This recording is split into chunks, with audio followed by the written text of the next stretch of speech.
अस्सलाम वालेकुम वरहमतुल्लाहि वबरकातुहू। जनाब आज दोस्तों की फरमाइश ते जनाब माशाल्लाह बकरा लिया ने।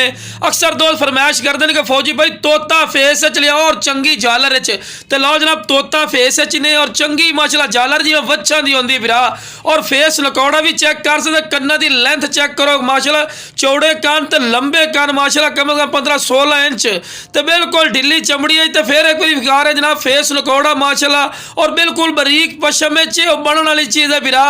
और जनाब एक और भी तुहानू खसीयत दसे जनाब मोटे पैरों च बिरा, मोटे पैरों का फायदा होता बिरा कि जो वजनी बकरा बनता है ना तो पैर विंगे नहीं होंगे और चंगा माशाल्लाह बिग बकरा ने खूबसूरत माशाल्लाह फेस नकौड़ा झालर हर पॉइंट वालू माशाल्लाह A+ ने। तो लो जनाब दूर करके वीडियो बना के विखा रहे बिरा कि माशाल्लाह हाइट कादी चेक करो तो खूबसूरती चंगी वेल ने और मोटी गर्दन और लंबी गर्दन दे ने ते कन्ना दे लापर भी चेक कर सकते, चंगे लंबे कान और दोवें दे पैने बिल्कुल तीर वाली कर सीधी हर पॉइंट वालू माशाल्लाह पूरा ही नहीं पिया।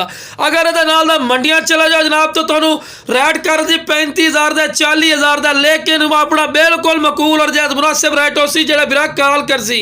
ये नहीं आखना भी कॉल कर सकता ज्यादा रेट उसी नहीं बिरा, तुम इंशाल्लाह कॉल करनी थोड़ी कॉल की कदर कर और बिल्कुल मुनासिब रेट दिसा है। तो लो जनाब झालर चेक करो जनाब माशाल्लाह जी वच्छां दी होंदी है हर पॉइंट हर गल वालू माशाल्लाह पूरा ही ने और बिल्कुल बराबर दा थल्ला पिया जनाब बिल्कुल बराबर दे पैर ते जनाब खूबसूरत ने माशाल्लाह। वो बकरा पिया जड़ा 150 kg 120 kg वजन करदा अच्छा खुराक देवन नाल, क्योंकि हर पॉइंट वालू माशाल्लाह डबल लड्डी दे विच कोई सिंगल लड्डी वाला नहीं है जनाब। वो तुहानू खुद भी नजर आ रहा माशाल्लाह क्वालिटी वाला जानवर ने। ते जिस वीरां नू चाहिए जनाब स्क्रीन ते नंबर चलदा पिया इस ते राबता कर लवे इंशाल्लाह प्यार मोहब्बत नाल रह लिसा है। तो लो जनाब टोर फेर के विखा रहे वीरा कि तुहानू पता लगे कि माशाल्लाह सेहतमंद और माशाल्लाह एक्टिव है ते खूबसूरती दी इंतहा ने। जितनी गल्लां कर ले फायदा कोई नहीं।